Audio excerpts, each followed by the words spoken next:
제목이 왜 그 복입니다. 영어로 써서 죄송하고요. 자, 어제 저녁에 밤에 청룡영화상 시상식이 있었습니다. 거기에 77살 먹으신 남훈희 씨가 여우주연상을 수상했어요. 대단한 일이죠. 네, 진짜 대단한 일인 것 같습니다. 한 사람이 파격적으로 그 나이에 여우주연상 하면 전부 다 젊고 한 이쁜 그런 상을 통해서 여우주연상을 받는 것을 보고 참고 감격했습니다. 오늘 제가 그 얘기로 출발하는 이유는 그분이 수상 소감을 말씀하시면서 이렇게 말씀했습니다. 자기의 96 먹으신 친정 어머님이 계시는데 그 친정 어머님의 하나님께 감사합니다. 그리고 남훈이의 부처님에게도 감사합니다. 혹시 또 예배 시간 이런 얘기를 들으면 여러분 속이 어떨지는 모르겠습니다. 우리가 바꿔야 될 것 중에 하나가 그저 앉기, 그 조금만 들리면 자기는 삶이 엉터리면서도 불구하고 한 사람이 그렇게 또 한 자리에서 하나님도 참 감사하다, 부처님도 감사하다 그러니까 또 공격하실지 모르겠는데 여러분 그러시면 안 되는 거죠. 여기서 제가 오늘 이 말을 시작했던 이유는 뭐냐 하면 이렇게 인간은 종교심을 가지고 태어난다는 것입니다. 어느 누구를 막론하고 종교심이 있는 거예요. 그러니까 그런 그 기쁜 일에 이런 7의 여우주연상을 받았으니 얼마나 기쁘겠어요. 그러니까 그 기쁨을 그렇게 자기 어머니가 열심으로 기도하셨던 그 하나님께 감사하다. 자기가 또 열심히 자기의 신앙으로 믿고 있는 부처님께 감사하다. 충분히 그럴 수 있는 거죠. 말 그대로 그게 종교심이기 때문에 그러는 것입니다. 그런데 제가 오늘 어쩌면 이 중에 몇몇 분들은 오늘 또 뭔가 크게 마음의 타격을 받을지도 모르겠습니다. 그럼에도 불구하고 제가 얘기를 해야 될 것 같습니다. 이 앞에 남현이 있잖아요, 남현이, 한빈이, 또 여학생이라고 새로움이 이렇게 셋이, 얘네 셋이를 제가 요즘 수업을 가르치고 있습니다. 예, 지난달에 생위 2급을 붙었어요. 대단하죠? 축하드립니다. 남현이가 카톡에다 내가 축하한다고 했더니 카톡에 문자를 보냈어요. 목사님, 공부가 이렇게 재미난 줄 처음 알았다. 감격이죠. 감격입니다. 그러면서 제 아내가 그걸 보고 이렇게 얘기합니다. 당신은 가르치는 게 더 좋아, 기뻐? 아니면 예배드리고 설교하는 게 더 기뻐?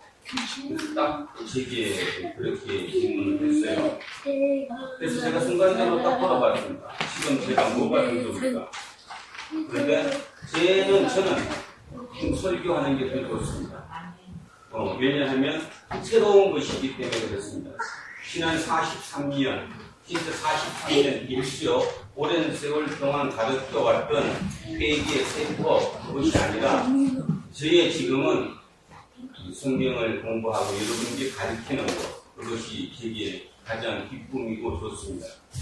그럼에도 불구하고 항상 예배가 끝나고 나면 많은 갈등과 가히 썩 기분 좋지 않은 속에 또 한 주를 살아갑니다.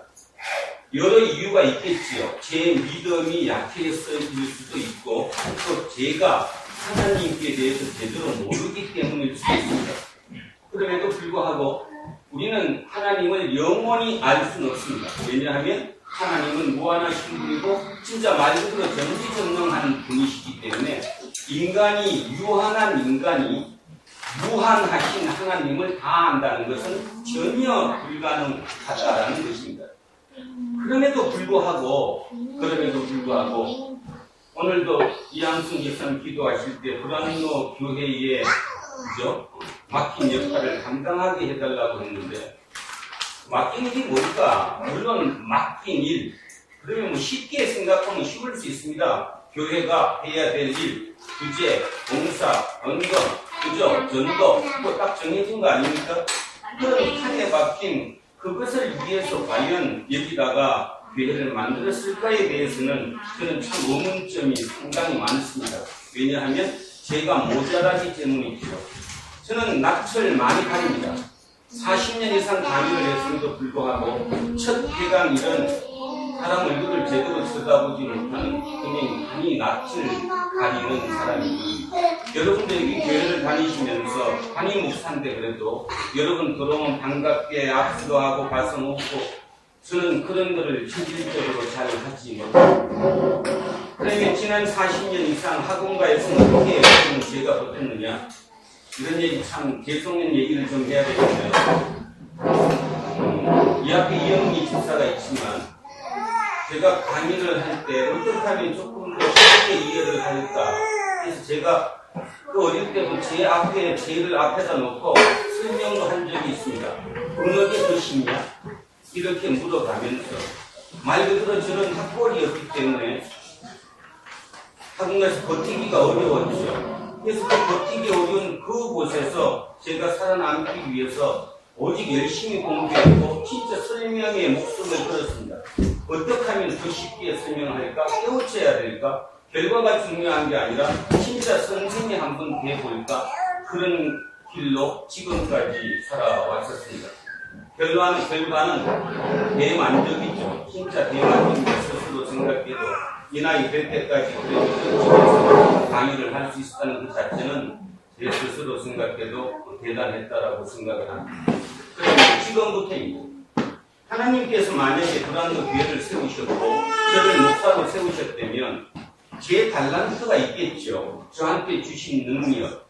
그 능력을 최대치로 발휘하는 것이 제 목회의 방향이라고 생각합니다. 그래서 그렇다면 뭘까라는 거죠. 그러면 답은 나왔잖아요. 답은 가르치는 것이다. 자, 그러면 이렇게 생각할 수 있습니다. 종교라는 게 가르치는 거냐? 종교는 그냥 어쨌든 마음도 위안도 받고 그저 뭔가 와갖고 매달리고 그것이 종교 아니냐? 이렇게 할지 모르겠습니다. 아마 그것이 종교라고 제가 오늘까지 내 마음속에 확실하게 자리 잡았다면 저는 모르긴 몰라도 벌써 멈췄을 것입니다. 옆에 오신 분이나 저에 대해서 잘 모르시는 분들은 목사가 함부로 할까? 저는 과감합니다. 안 하면 그냥 안 하는 것이지 질질 끌면서 하기 싫은 것을 절대로 하지 못했어요. 그러니까 불과 10년도 안 되는 그 기간 동안 여러 번 기회를 했다고 볼까 할 수 있죠. 저는 그런 면에서 굉장히 못된 사람이고 결단이 좋게 보면 결단력이 강한 사람입니다. 그래서 참 많은 갈등이 있었습니다. 어떻게 해야 될까? 어찌 보면 예배의 설교도 저는 가르치는 것이라고 생각합니다. 왜냐하면 루터가 결국 가르쳤거든요. 루터는 가르쳤습니다. 그리고 또 하나는 요즘 와서 제가 깨닫고 있는 답, 하나님으로 듣고 있는 답일지도 모르는데 불교하고 기독교의 차이가 뭐냐 하면 불교는 현세적입니다. 현실적. 그리고 뭐예요? 불교는 현실에 대한 얘기, 삶에 대한 얘기를 실존적인 얘기를 참 많이 합니다. 그래서 여러분 그 베스트셀러 중에 스님이 쓰신 책은 완전 베스트셀러가 됐죠. 예를 들어서 법륜 스님이라든가 돌아가신 법정 스님이라든가 요즘 또 젊은 스님, 혜민 스님, 종교학 교수인 혜민 스님처럼 이렇게 젊은 스님들이 책을 쓰면 막론하고 종교에 관계없이 초대형 베스트셀러가 됩니다. 왜 그런 것 같습니까? 그들의 그 글 자체는 우리 삶과 바로 연결되어 있습니다. 왜냐하면 불교가 실존적이고 현실적이기 때문에 그렇습니다. 그래서 우리가 그걸 쉽게 우리 정서로 받아들이는 거죠. 그런데요, 기억하십니까? 한국에서 목사가 쓴 책이 베스트셀러인 경우는 없습니다. 간혹 한 10만 부 팔렸을 때는 무엇 때문에 팔렸느냐? 자기 교인 때문에 팔렸어요. 자기 교인들이 사주니까. 왜 그럴 것 같습니까? 왜 그럴 것 같습니까? 기독교는 알의 종교이고 배움의 종교입니다. 역사적인 종교죠. 여러분, 우리 지금 사도행전을 따라가는데 사도행전 2장에 성령이 임했어요, 안 임했어요? 사도행전 2장에 성령이 임했잖아요. 마가의 다락방에. 그랬더니 베드로하고 밖에 나가서 설교를 했습니까? 안 했습니까? 뭐 했습니까? 질문합니다. 베드로가 어떤 설교를 했죠? 맨 처음에? 요엘서. 무슨 뜻이죠? 구약을 다시 얘기한 거죠. 예? 공부한 것이라는 얘기입니다. 다시 얘기하면 불교는 자격 종교예요. 그 말이 어디는 스스로 깨닫는 거예요. 스스로 깨달아. 스스로 깨닫는다 그러니까 요즘 지성인이나 수가 있는 사람들이 그런 책을 읽으면 뿅 가요. 아 맞아. 나도 저렇게 돼야지. 근데 그게 참 어렵거든요. 스스로 깨닫는다는 게. 그리고 불교에서는 이렇게 얘기하잖아요. 선불교 같은 데는 너가 스스로 깨달았다. 길거리 가다가 부처를 만나더라도 그 부처를 죽여야 된다라고 얘기합니다. 그게 불교죠. 불교는 내가 깨달았으면 그 부처를 죽여야 돼요. 그 말은 뭐죠? 부처가 나랑 관계가 없는 거예요. 나는 새로운 부처가 됐으니까 이렇게 스스로 내가 스스로 깨달음으로 가는 종교가 불교인데 반해서 기독교는 언약의 종교예요. 약속의 종교라고. 계약서를 썼어요. 그러면 그 계약서를 내가 읽어야 아는 거 아닙니까? 베드로가 왜 설교를 하면서 예수에 대해서 바로 설교를 하지 않고 구약의 요엘서를 갖다가 그 얘기를 다시 했는가를 깊이 깨달으셔야 합니다. 기독교는 깨닫지 않으면 절대로 교리에 오르지 못합니다. 기독교는 자력 종교가 아니라 뭐예요? 타력 종교입니다.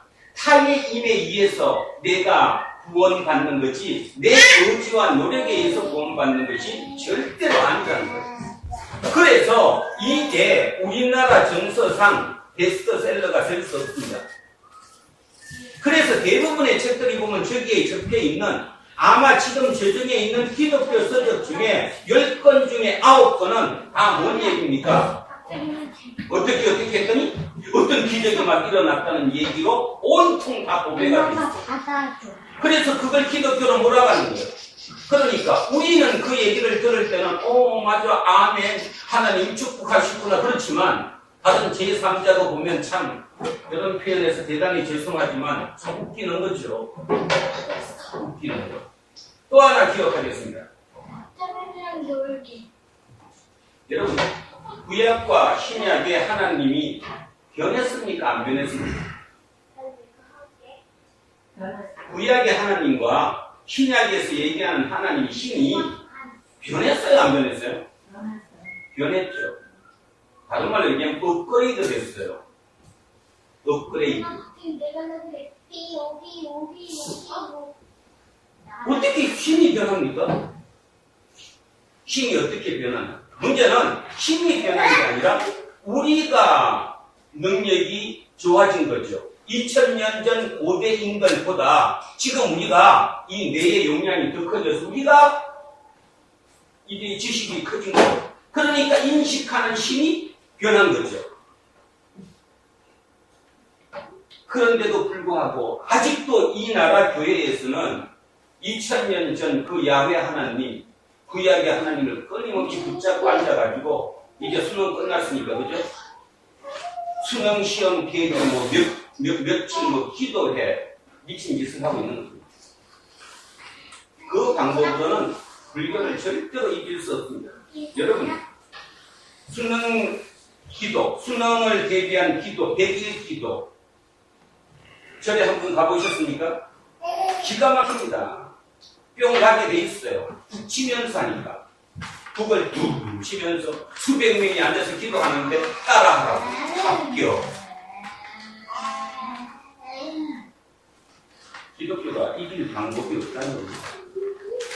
그런데도 지금 우리는 기독교는 똑같이 옛날에 정한석도 놓고 우리 할머니, 할아버지들이 빌었던, 산신령하게 빌었던 그 방법을 이 기독교에 그대로 써먹고 있는 거예요. 그러니까 아무리 발달하면 발달할수록 기독교는 욕먹을 수밖에 없는 것이죠. 그걸 제가 요즘 확실히 깨달았어요. 그래서 제가 오늘 여러분한테 못 박을지 모른다고 얘기하는 얘기가 뭐냐면, 다시 얘기하는데 저는 인간입니다. 유한한 인간이기 때문에 무한하신 하나님을 제 유한한 언어로 또 유한한 지식으로 절대로 다 표현할 수는 없습니다. 그럼에도 불구하고 그래도 21세기 2017년 18년에 여러분의 머릿속에 같이 호흡할 수 있는 얘기, 들릴 수 있는 얘기를 만드는 것이 제 일이라고 생각합니다. 들릴 수 있는 일. 그죠? 들려야 되는데 안 듣는 건 어쩔 수 없는 거예요. 예수님도 12제자를 삼았는데 안 듣는데 뭐 가룟유다가 안 들었잖아요. 듣긴 들었지만 그게 반대로 들었습니다. 그건 어쩔 수 없는 거지만 그럼에도 불구하고 제가 할 일을 확연하게 지난주에 제 마음속으로 다짐하고 잡았습니다. 설교의 목숨을 걸 것이고 여러분 가르치는 데 제 목숨을 걸 것이고, 왜냐하면 그래야 하나님께 우리는 다가갈 수 있습니다. 그러지 않은 기존의 방법으로는 절대로 하나님께 가지 못합니다. 성경을 아무리 봐도 그런 것 같습니다. 아무리 봐도. 이 뭐 다른 답이 전혀 없는 거예요. 아브라함은 하나님을 어떻게 만났습니까? 아브라함은 하나님을 어떻게 만났습니까? 하나님을 직접 만나서, 그죠? 나그네 3명을 만나서 대접을 했어요. 나중에 갈 때쯤 봤더니 그분이 누구였다는 거예요? 하나님이셨다. 신약의 예수님은 어떻게 신을 만납니까?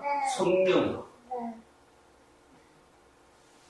이번 주 묵상 제목, 여러분, 지금 여러분은 하나님을 성령으로 만납니다. 그럼 그 의미가 무엇인가를 알아들어야 됩니다. 어떤 성령으로 만납니까? 말씀으로 만나는 거죠. 베드로가 어떻게 만났습니까? 성령이 맺다는 건 표현은 그렇게 있지만 결국 그 표현으로 설교를 시작할 때 요엘서의 구약의 말씀으로 시작했다는 걸 잊지 않으셔야 합니다. 공부 없이 적어도 기독교인이 되면서 성경도 제대로 한 번 어디에 위치가 뭐가 어디에 있는지도 모르는 그 정도로 있으면서도 하나님을 믿는다? 이건 뭐 어불성설 정도가 아니라 하나님을 완전히 바닥에 내치는 너무너무 큰 불경죄인 거죠. 그래서 일주일 동안 제가 어떻게든 열심히 진짜 열심히 해서 그것을 전해서 하나님께 조금 더 다가가게 하는 것, 그것이 부담로 교회의 목표고 또 그것이 제 임무라고 생각을 합니다. 그래서 부탁드리는데 진지하게 오시고 듣는 동안에는 진짜 공부하듯이 제대로 받아들이십시오. 어느 순간 제가 하든 하는데 어느 순간 눈이 뜨이십니다. 눈이. 그렇지 않다면 이 교회는 존재가치 없어요. 저 큰데 이 앞에 좋은 게 있습니다. 여기 제가 소개해드리죠. 다음 주부터 가시거든요. 이 을지대학교 강당에서 그 유명하신 이명수 목사님 여기서 예배를 드리죠. 글로 가죠. 뭐 하면 뭐 좋습니다. 유명한 분들도 많이 오고요. 그래도 한국의 영성가 하면 최대 영성가가 이명수인데 그 영성 설교를 한번 들어보시기 바랍니다. 그 좋은 사람 만났어요. 근데 저는 그런 능력은 없고요. 저는 오직 오늘 설교 제목처럼 웹드 독입니다. 웹드 독이 뭐냐 하면 이게 써놓은 거니까 나중에 꼭 읽으시고 죽어도 될 수 있으면 그래도 조금이라도 관심 있으면 이거 제가 진짜 신경 써갖고 이라 쓰니까 교육을 시키려고 이걸 쓰는 거예요. 만약에 아니면 예를 들어서 저와 여러분이 별개라면 이 얘기를 제가 3주 전에 쇼크를 받았어요. 책을 읽었었는데 나폴레옹의 가장 오른팔 되는 사람이 밑에 부하들이 이렇게 하면 어떨까요? 그랬더니 뭐라고 그러는가 하면 야 밑에 사람은 절대로 그걸 알면 안 돼. 밑에 사람을 깨우치게 하면 말을 안 듣거든. 그 얘기 문구를 보면서 그게 오늘날 시대라고 저는 생각했습니다. 그죠? 뭔가를 가진 사람이 밑에 사람은 따로 놀아야 된다는 거예요. 따로. 나는 이 경지에 살고 내가 아는 걸 절대로 가르치면 안 돼. 왜? 나한테 해주니까. 근데 모든 면을 따지면 그래요, 안 그래요? 그렇잖아요. 그래서 거기서 제가 이걸 한 방 맞았어요. 진짜구나. 근데요, 진짜로 거짓말이 아니라 저는 40년 이상 강의하면서 단 한 번도 그런 적이 없습니다. 알았으면 그대로 밝히고 몰랐으면 몰랐다고 얘기를 했지 그런 식으로는 안 살았는데 요즘 가만히 그 얘기를 듣고 구조를 돌아보니까 모든 세상의 구조가 그런 개념으로 가더라고요. 그죠? 안 가르쳐주는 거야. 가르쳐주면 개길까봐. 그러니까 자기 손을 만들어 놓는 거죠. 그래서 나는 그래서는 안 되겠다 하는 생각이 들었어요. 진짜 서로 일치되기를 원합니다. 그러니까 다른 방법이 없기 때문에요. 그렇다고 기도를 하지 말라 그런 뜻도 아니고 이거를 제대로 알아가면 하나님께 대한 게 절로 나올 것이다. 그래서 됐고요. 오늘 설교 제목을 또 영어로 써서 제가 죄송하다고 그랬는데 여기 지금 영어 잘하시는 분들 있죠. 수거죠. 수거. 웩도 웩이라는 말은 흔든다. 고개를 절레절레 흔든다. 손깃으로 흔든다. 그 다음에 꼬리를 흔든다. 그런 뜻인데요. 뒤에 독이 붙었으니까 뭐예요? 개가 흔든다. 그러니까 개의 꼬리가 흔든다. 꼬리가 몸통을 흔든다는 뜻입니다. 원래 뭐가 흔들어야 돼요? 몸통이 꼬리를 흔들어야 되는데 거꾸로 꼬리가 몸통을 흔들어 버린다. 김남도 교수, 서울대학교 트렌드 연구 전문가 있죠. 김남도 교수. 그분이 2018년 트렌드 2018 책을 지지난주에 출간을 했습니다. 거기에 키워드가 바로 웩드바입니다. 저분은. 그러면서 저분이 뭐라고 그랬냐면 2018년에 대한민국은 꼬리가 몸통을 흔드는 시기다. 그러면서 그분이 예를 든 것은 이거 예를 들었어요. 우리 그래서 이거 보면 제가 정준이 생각했는데 정준이가 할머니하고 과자 사러 가면 그 장난감이나 딴 거에 그러니까 그 과자에 욕심이 든 게 아니라 과자에 덧붙여주는 그 부차적인 거에 이게 눈이 끌려가지고 그걸 사잖아요. 그 얘기를 하는 거예요. 내년이 그런 시대가 올 것이다. 그러면서 이 한 분이 그 상품 매매만이 아니라 우리나라 전반적인 얘기로 또 이렇게 표현을 했습니다. 문재인 정부가 들어서서 근로자들, 약자들, 시급 근로자, 아르바이트생들이라는 얘기죠. 그런 사람들, 하청기업들 이런 사람한테 이렇게 많은 뭔가를 배려하고 정책을 쓰는데 그런 자체가 뭐냐 하면 언더독이 약진하게 만든다는 겁니다. 언더독이 약진하게 만든다. 그래서 그분은 웩드덕이라고 이렇게 해서 트렌드 2018 그 책 앞에 문구에 키워드로 이거를 넣어놨습니다. 제가 그거를 들으면서 저의 지금까지 삶이 저거였습니다. 제가 다시 학원 얘기로 돌아가면 일찍 학원 강의를 시작했고 야학 출신의 검정고시 출신이 그 학원가에서 참 버티기가 어렵습니다. 지금 저기 뒤에 두 분 계시는 대기업에 다니시는 박세민 집사나 이순 집사, 참 안에서 얼마나 힘들겠습니까? 충분히 이해가 갑니다. 저도 마찬가지 어린 나이에 학원가에서 학원은 생존 경쟁입니다. 왜냐하면 자기 수강생의 비례해서 월급을 다 가져가기 때문이죠. 들어온 수강의 50%를 가져가니까 10명 강의하는 사람과 1000명 강의하는 사람은 하늘과 땅이 되는 거죠. 근데 세상의 이치가 그렇잖아요. 명수가 많으면 많을수록 실제적으로 나한테 더 줘요, 덜 줘요? 더 주죠. 더 주잖아요. 저는 보약을 42채를 연거푸도 먹어봤습니다. 왜? 원장이 나를 먹여야 지도 돈 버니까. 그게 사회 아니에요, 그런 사회. 자, 그런 그 언더독으로 저는 살아왔다는 거죠. 언더독이 웩드독하기 위해서 꼬리를 흔들어서 세상을 바꾸기 위해서. 그러면서 제가 요즘 가만히 생각하니까 성경은 처음부터 끝까지 뭐예요? 성경의 얘기는 맨 앞에부터 창세기부터 요한계시록 전체까지 결국 딱 따져보면 웩드독입니다. 성경은. 그죠? 세상을 바꾸고자 하기 위해서 그때 꼬리가 몸통을 흔드는 그 얘기의 스토리가 이 성경이라는 거죠. 그래서 오늘 또 이 얘기 듣고 질문은 하지 마시고, 그러니까 혹시 그래도 뭐 하시면 식사하는 중에 질문하시기 바랍니다. 창세기가 언제 써졌을까요? 창세기.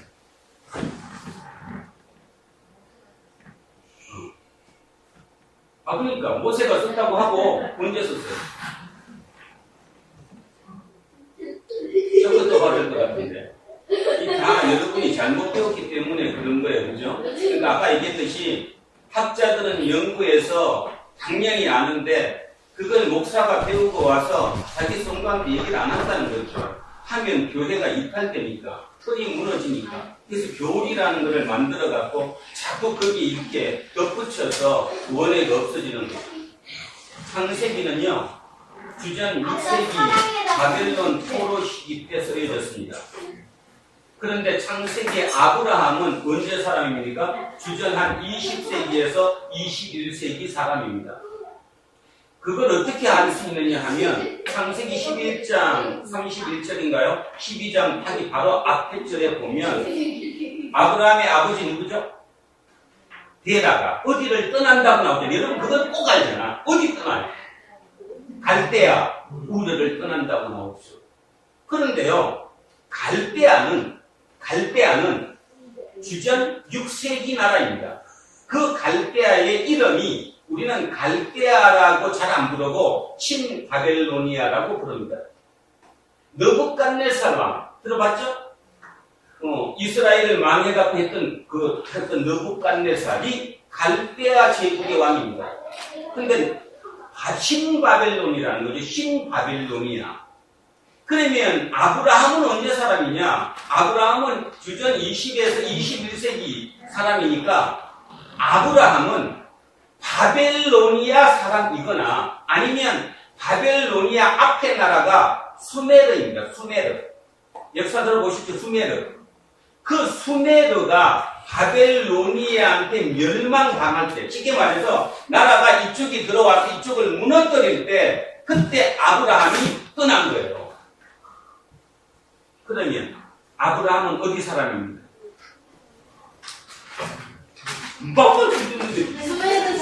그렇죠. 아브라함은 수메르인이에요.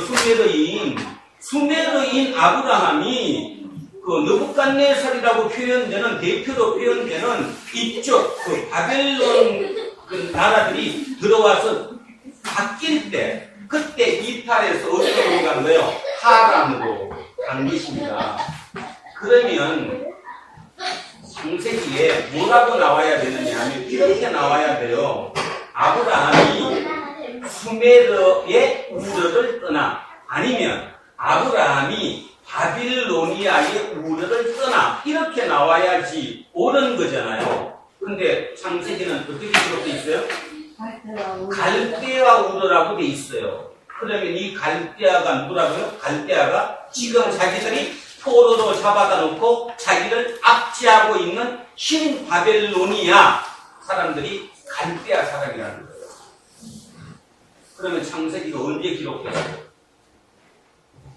포로 뒤에 기록된 것이, 구전으로 전해오던 것이 포로 뒤에. 그러면 한번 기억해 보겠습니다. 누군가가 왜 창세기를 그때 썼을까요? 구전으로 전해오던 아브라함의 얘기를 왜 하필이면 지금 포로 뒤에 잡혀가지고 갈대아인에게 압제당하고 있는 그때에 그걸 썼냐 이 말입니다. 왜 썼겠어요? 그거는 뭐 우리 기본적으로 아는 거 아니에요? 우리 일본 시대 때 뭐 썼어요? 우리 일본 시대 때 을지문덕, 강감창, 그치? 이순신 이런 거 다 일본 일제 시대 때 썼잖아요. 또 하나, 우리 민족의 조상이 누구라고 그래? 단군. 단군의 얘기가 언제 써졌어요? 이영옥 집사님 알겠죠? 단군 얘기가 누가 썼어 이거? 그렇죠.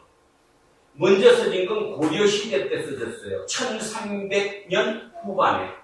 그러면 단군은 언제 사람이에요? 주전 2333년. 결국 단군의 얘기가 후전으로 흘러서 우리가 후신정권, 고려 때 원나라에 지배받던 그 힘든 시기에 이련이라고 하는 선임이 그것을 후전으로 전해졌던 것을 삼국유사에 기록해 놓은 거고요. 그 기록해 놓은 그 삼국유사의 그 얘기를 일제 우리가 망했을 때 우리의 정체성을 찾고자 하기 위해서 그죠? 단군을 갖다가 우리는 넣은 거고 우리 역사로. 일본은 그게 역사냐 신화지. 그래서 지금도 어떤 사람은 역사로 알아들으려고 그러고 어떤 사람은 신화로 알아들어요. 그러면 아브라함 얘기도 똑같은 시기예요. 단군의 시기 2333년이나 아브라함이나 그 같은 동시대인데 다시 얘기하면 아브라함의 얘기가 먼저 써진 거예요. 주전 그죠? 580년, 540년 이 정도 경에 기록되어 있습니다. 이 얘기를 왜 합니까? 믿는 사람이 믿음이 좋다는 사람에게 이런 얘기를 하면 난리가 납니다. 자기 나라 역사는 잘 몰라도 성경이 어떻게 그러면 성경이냐는 거예요. 그래서 성경이지. 성경이 기록된 것은 말 그대로 그 바벨론 포로 중에 갈대아인에게 잡혀갖고 포로로 있는 우리에게 어떤 선각자 누군가가 나타나서 자기 조상의 옛날 신화로 들렸던 아브라함의 그 얘기를 갖다가 기록해서 읽힌 거 아니에요. 교육시킨 거라고요. 그랬더니 뭔 뜻일까요? 여러분 다 알았는데 그 의미가 뭔 뜻이겠어요? 갈대아의 수메르에 살았던 아브라함도 떠났다 안 떠났다? 떠났다. 모든 걸 다 버리고 떠났다. 빠이빠이 했다. 우리도 떠날 수 있다 없다? 있다. 이건 갈대아 얘기할 수 있죠. 야, 너 까불지 마. 이 땅 우리 조상 땅이야. 이 땅에서 우리 조상이 선조야. 그런데 진짜 제가 성경을 믿는 이유는 그렇게 쓰고 나서 진짜 불과 몇 년 안 돼서 갈대아는 망했어요 안 망했어요? 망했어요. 정확하게 갈대아는 주전 539년에 망했으니까 86년 만에 망했어요. 너무 일찍 망하지 않았어요?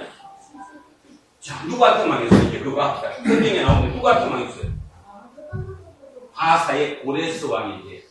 그러면 정식 명칭은 뭐예요? 페르시아의 키루스 왕에 의해서 바빌로니아가 멸망당했어요. 짧은 시간 내에. 제가 그걸 읽고 묵상을 하면서 야, 그런데도 하나님 없다고 할 거야? 그 생각했어요.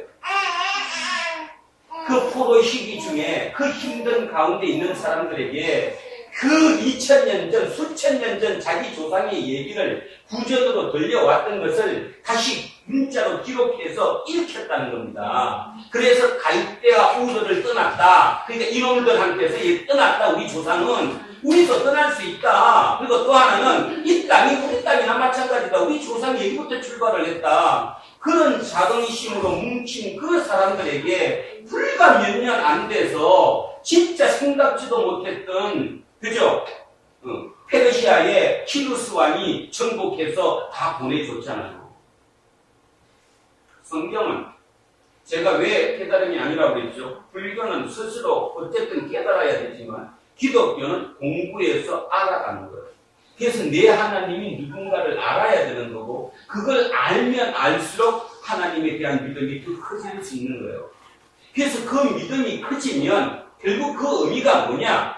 갑자기 기도했더니 수능을 붙었다거나 갑자기 뭐 했더니 우리 남편 사업이 갑자기 동창했다거나 이것이 아니고 내가 보는 눈이 더 멀어지는 거예요. 눈이 조금 더 멀어지는 거예요. 남이 100m를 보면 나는 150m를 보는 거예요. 여러분 생각해 보십시오.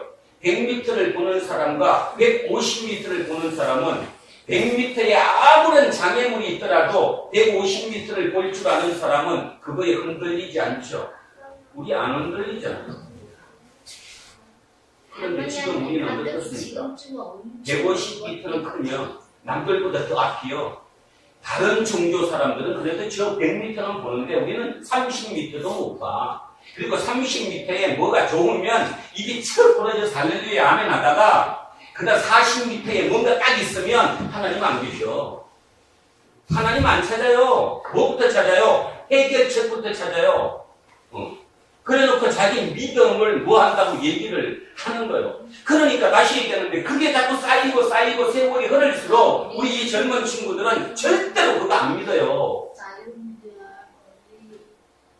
사고가 틀린데 지금도 내 사고와 제 사고가 틀린데 모든 게 틀린데 틀리다고 해서 내가 너 나쁜 놈이야 할 수는 없는 거잖아요. 쟤네들은 그 시대를 살고 있는 거니까 나는 내 시대를 살아왔고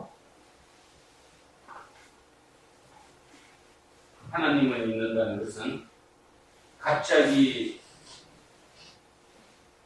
뭔가가 내려서 막 좋아지는 그것만이 하나님의 그것이 아니고 내가 그 남들보다 더 멀리 볼 수 있다는 거라는 거 그것을 잊지 않으셨으면 합니다. 믿음의 조상이라고 불렸던 아브라함이 갈대아 우르를 떠난 것은 좀 전에 말씀드렸듯이 정확하게는 갈대아 우르를 떠난 게 아니라 어디를 떠났다고요? 수메르의 우르를 떠났다고요. 누구의 바뀌는 시기에? 바벨로니아하고 교체되는 시기에 그 길을 떤 거예요. 그래서 이주를 했어요. 하란으로.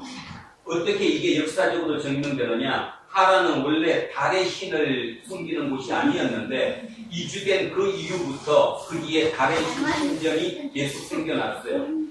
아브라함의 아버지 데라가 뭐 하는 사람인지 아시죠? 그 신상 만드는 사람이죠? 그 신상 만들었어. 그러니까 아브라함은 부자로 살았을 거예요. 그 당시에 신상을 만드는 사람들은 인텔리였고 지식층이었고 윗사람이었으니까 아브라함이 가난하게 살지는 절대로 않았을 거란 말이에요. 그러니까 뜰 이유가 없는 그들이 떴다라는 것이지요. 그럼 뭐겠느냐 그러니까 그게 우리의 믿음의 출발인데 더 본 거죠. 더 본 거.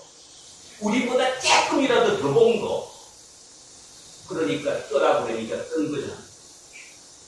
그래서 아브라함의 얘기부터 모든 얘기가 결국 왜 떠게 얘기를 하는 겁니다. 왜 떠도 꼬리가 몸통을 흔들어서 세상을 바꾸는 대한민국은 작년에 이런 일이 일어났습니다. 촛불 집회. 진짜 꼬리가 몸통을 흔들어서 몸통을 다 잡아들이고 새로운 세상을 또 바꿔놨어요. 그랬더니 지금 얼마나 치열하게 싸웁니까? 이건 자기의 삶의 문제니까. 2, 3년 싸우겠죠. 그래도 다시 또 돌아가지는 않겠죠. 그죠? 이미 웅둥이처럼. 그래서 저는 이게 진짜라고 믿습니다. 이게 진짜. 이건 역사고요. 언약이에요. 그래서 우리는 여기에서 역사하는 거예요. 그래서 성령의 역사도 어디에서 일어나는 거예요? 말씀에서 성령의 역사가 일어나는 거예요. 그 말의 의미는 내가 여기 있는 이 믿음대로 내가 행하고 실천하는 거예요. 내가 실천하면 거기에 능력이 부여돼갖고 그 일을 이루게 되는 것입니다.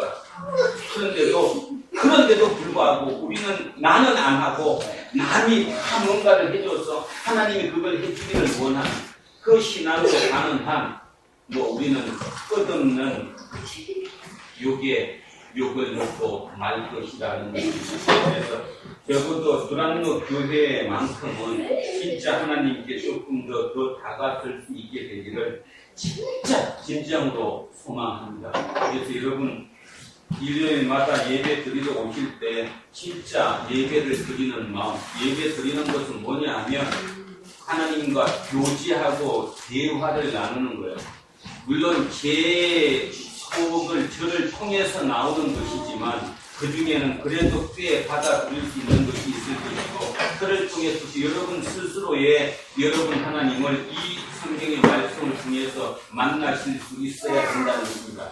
거기에 저는 조그만 이렇게 길잡이 가이드 역할을 하는 것 뿐이지요. 그래서 제발 부탁하건대 바꿔주시기 바랍니다. 그래서 진짜 하나님 가시기 전까지 하나님 만날 수 있게 되길 바랍니다.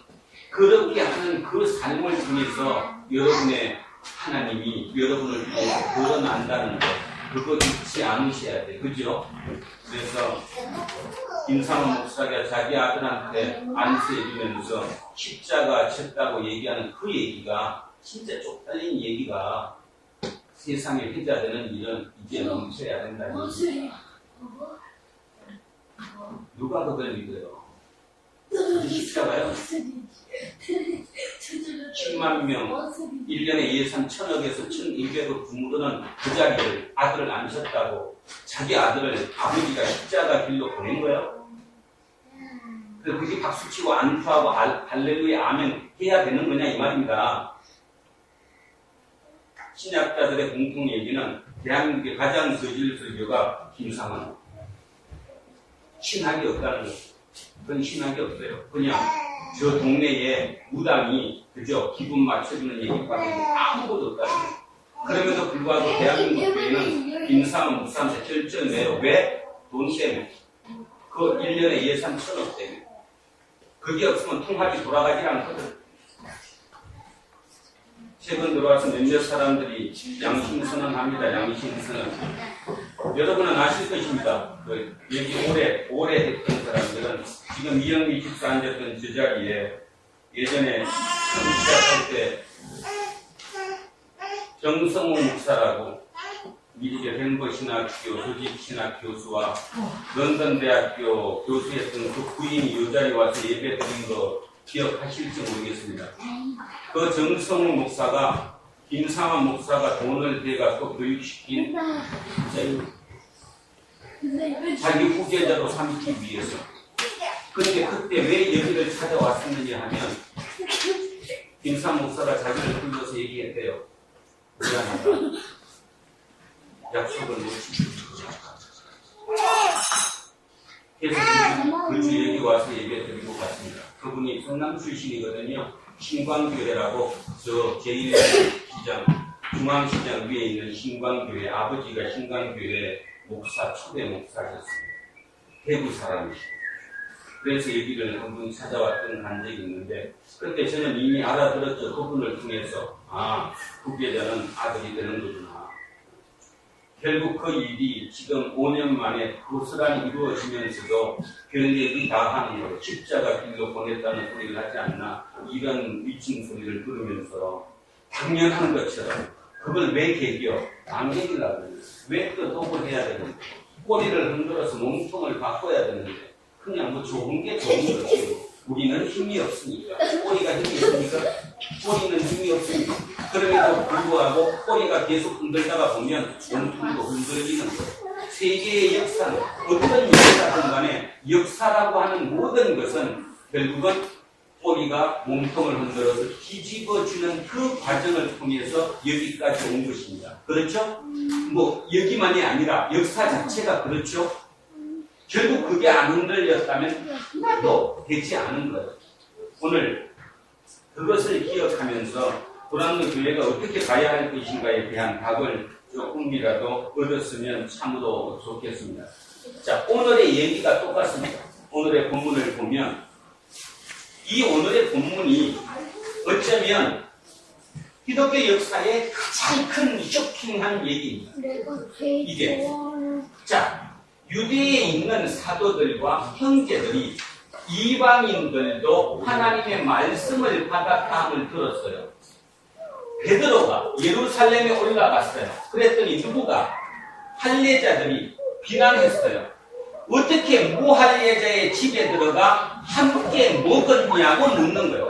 자, 여기서 중요한 거. 뭐를 물었어요? 지금 베드로가 어디에 가가지고 가이사랴의 고넬료의 집에 가서 뭐 했어요? 설교하고 성령이 임하게 하고 세례 준 거잖아요. 그죠?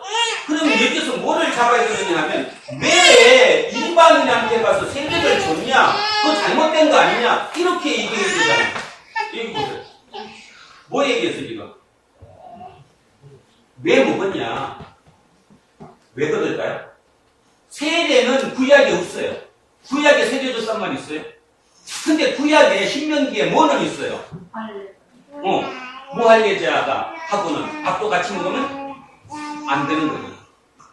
여기에 적혀 있는 거잖아요. 여기에 적혀 있는 거. 그러니까 우리는 이거를 공부를 안 하고 그냥 해버리면 막연한 신앙이 될 수밖에 없는 거죠. 결국 이 사람들 여기 보면 이 할례자라고 부르는 이 할례자라고 그러니까 할례 받은 사람은 이런 뜻이 아니잖아요. 다 받았으니까 할례는. 근데 왜 할례자냐? 할례의 전통을 중히 여기는 사람이에요. 할례의 전통을 중히 여기는 사람이니까 저 사람이 꼴일까요? 몸통일까요? 몸통이잖아, 몸통. 저 몸통들이 너가 지금 예수님의 수제자인데 너가 어떻게 가서 그들과 밥을 같이 먹을 수 있냐? 그럼 이거 어긴 거 아니냐? 이렇게 지금 배에 드는 거잖아요. 배에 드는 거. 제가 아까 이렇게 질문했어요. 구약의 하나님과 신약의 하나님이 틀리다. 업그레이드 됐다. 업그레이드 된 것은 누군가의 생각이 업그레이드 돼서 신을 다시 바꿨기 때문에 업그레이드 된 것이다라고 얘기했죠. 지금 베드로의 신은 업그레이드 됐어요. 분명히 베드로가 믿는 그 야훼 하나님이 여기 이 성경 구약에서 절대로 이방인과는 밥도 같이 먹지 말라. 이방인이 누구가요? 이런 얘기는 섞은 거예요. 이방인은 지옥불의 불쏘시개라고 탈무드에 적혀 있어요. 뭐라고요? 이방인이 누구라고요? 지옥불의 불쏘시개. 태워갖고 불 깨우는 불쏘시개라고 믿고 있던 그들에게 베드로가 가서 밥도 같이 먹고 자고 며칠씩 있다가 온 거예요. 그러니까 난리 난 거지. 저 몸통이 가만히 있겠어요? 지금 우리 생각하면 이해가 안 가죠? 베드로가 수제자잖아. 수제자 최고 리더인데 어떻게 밑에서 대겨? 수제자는 뭐예요? 이거 안 시켰네. 그랬는데 그 정도로 이게 아주 중요한 얘기였는데, 자, 베드로가 어떻게 얘기했습니까? 대답해봐. 오늘 다 이겼잖아. 베드로가 지금 어떻게 이걸 넘어갔어요? 예? 환상 중에, 봤다, 안 봤다? 봤다. 근데 내가 하나님의 얘기를 어떻게 어길 수 있냐? 고개 끄덕일만 합니까? 아니, 그때도 돌아가면. 끄덕이죠. 환상 꿈도 자기밖에 모르는 거잖아. 아니, 환상을 같이 보는 게 아니잖아요.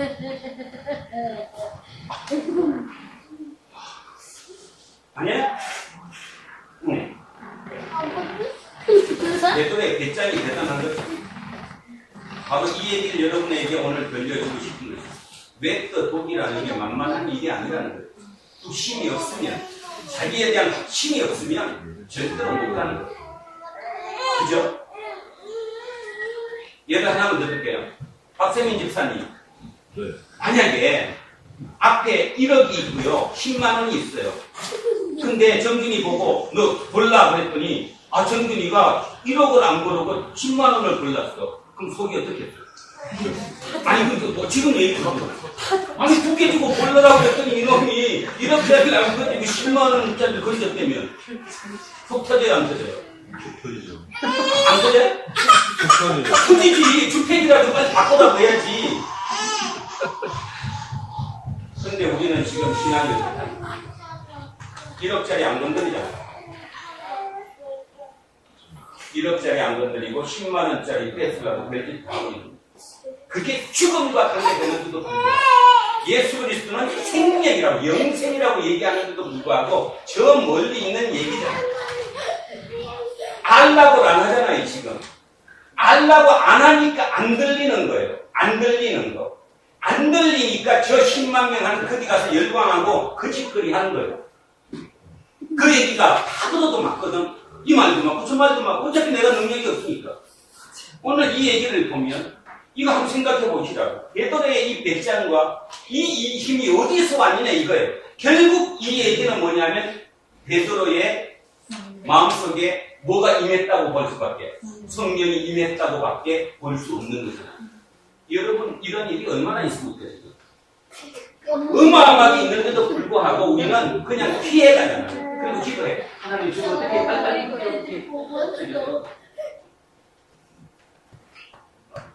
도란노 교회의 답은 우리가 꼬리를 흔들어서 이 몸통이 흔들리게끔 해야 된다는 거예요. 그러려면 진짜 우리가 남보다 20m라도 더 멀리 볼 수 있는 힘을 키워야 되는데 그 힘은 스스로 돌을 닦는다고 되지 않는다는 거예요. 그 힘은 어디서 오느냐 하면 여기에서 온다는 거예요. 이 실력에서 이거를 깨우치 이거에서 이 공부를 하면 여기에서 그 힘이 오게 될 것이라는 거예요. 그렇죠. 저는 그래서 지난 한 주간 마음이 참 많이 설렜습니다. 어떤 면에서 설렜냐 하면 아까 얘기했던 것처럼 강의 처음 할 때 어떻게 하면 쉽게 한번 풀이하고 쉽게 밝힐 수 있을까 하는 그 마음이 다시 제게 임했다는 거예요. 한번 해보자.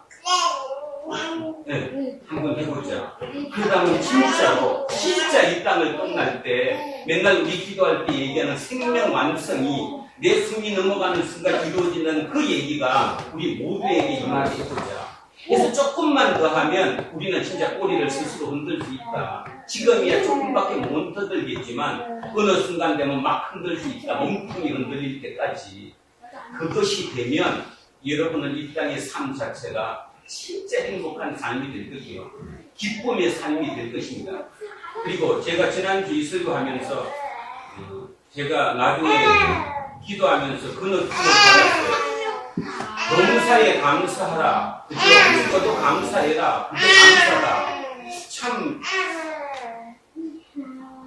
제가 끝나고 나면 이렇게 저녁에 여러분은 모르시겠지만 눈 감고 기도를 합니다. 기도하면 예배 시간 동안에 여러분의 모습들이 그대로 다 떠오릅니다.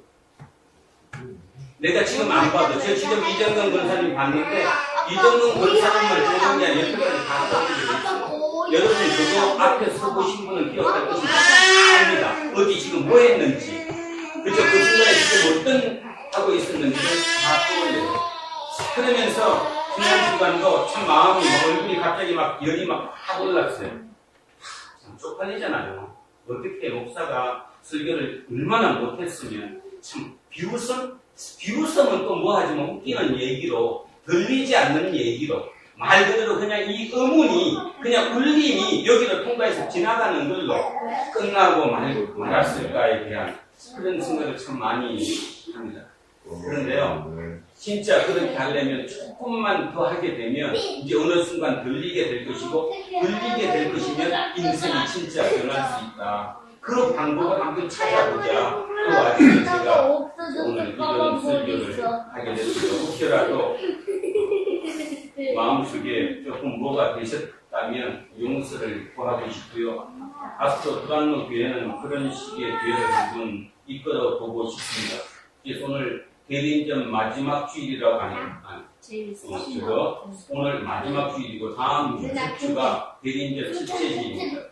기독교 교회력은 대리인절 주님을 기다리는 그 줄기부터 시작되는 것이니까 오늘로 이렇게 마무리를 잘 하시고 다음 주부터는 진짜 대리인절의 새 기분으로 한번 하나님께 조금씩 더 나가볼 수 있는 우리 되었으면 참 좋겠습니다. 그리고 얼마나 좋아요. 인원도 좋고 서로 다 눈도 볼 수 있고 다 숨소리까지 들릴 수 있는 이런 공간에서 서로 얘기가 통하면 그것보다 더 좋은 게 어디 있습니까? 그죠? 그래서 진짜를 한번 찾아갔었으면 좋겠습니다. 그래서 오늘 아까 아브라함 얘기부터 꼭 기억하시고 아브라함의 얘기는 2000년 전 이전의 얘기였고 구전이었지만 그것이 기록된 것은 6세기 바벨론 포로 시기에 그 얘기를 했다. 그 정도가 어디에 있다? 갈대와 고르를 떠났다는 이 표현이 그 얘기다. 근데 중요한 것은 그것으로 하나가 됐더니 교육을 했더니 실제로 그 일이 일어났다 안 일어났다? 일어났다. 진짜 불과 얼마 안 되는 시간에 지금 우리랑 똑같지 않아요? 통일될 거다? 말은 하지만 진짜 될까? 어느 누구도 믿지 않는 것처럼 그럼에도 불구하고 그 당시에 그 사람들도 포로가 된 뒤 그 얘기예요.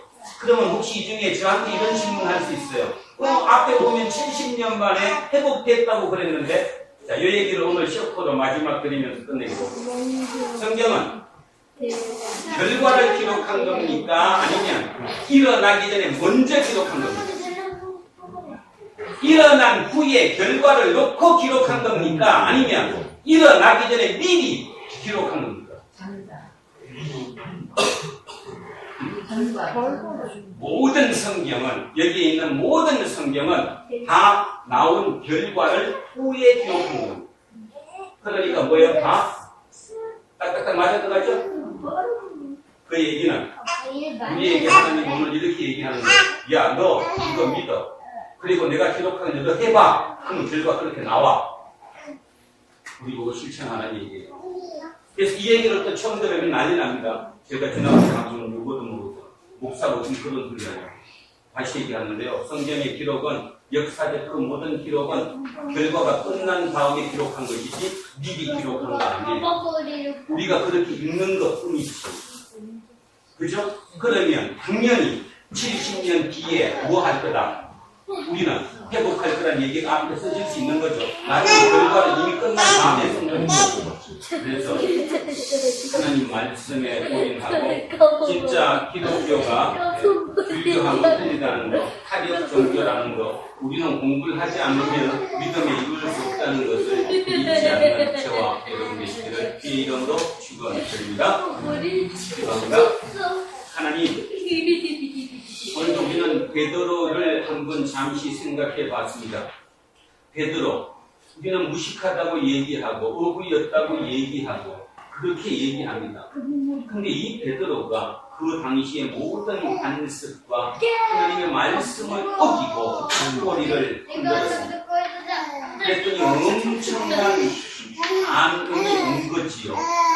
오늘 성경에 기록된 얘기로 보면 아주 부드럽게 기록되어 있지만 그 당시로 돌아가서 그 사건을 한번 생각해 보면 어마어마한 그 장벽에 부딪혀서 계십니다. 하나님께서 우리에게 명하시는 그 믿음도 바로 이런 믿음입니다. 베드로가 이게 가능했던 이유는 남들보다 50m를 더 볼 수 있는 눈을 가졌기 때문에 이게 가능한 것이지요. 그런 것처럼 우리의 모두의 삶 속에서 날마다 이 하나님의 말씀이, 계시의 말씀이 나한테 임하고 그 계시의 말씀을 내가 이루어내야지만이 그 모습을 통해 하나님이 이 땅에 드러나고 그곳이 바로 하나님의 나라가 된다는 사실을 잊지 않는 우리 도란노 공동체 모든 친구들이 되게 하옵소서. 다음 주부터 이제 새로운 대인절이 시작됩니다. 그 시작되는 그 계기와 맞물려서 우리의 신앙도 다시 한번 시작될 수 있는 기적의 우리 공동체 모든 식구들 되게 하옵소서. 특별히 이 중에 우리의 젊은 친구들 걸릴 수 있는 길을 열어주시옵소서. 그래서 더욱더 이것을 믿고 이 힘든 세상 주님의 그 뜻 가운데서 주님과 함께하는 동행하는 가운데서 이겨내고 날마다 감사 기쁨이 넘치는 그 삶이 살아갈 수 있도록 감사드리며 거룩하신 우리 주님의 이름으로 기도합니다.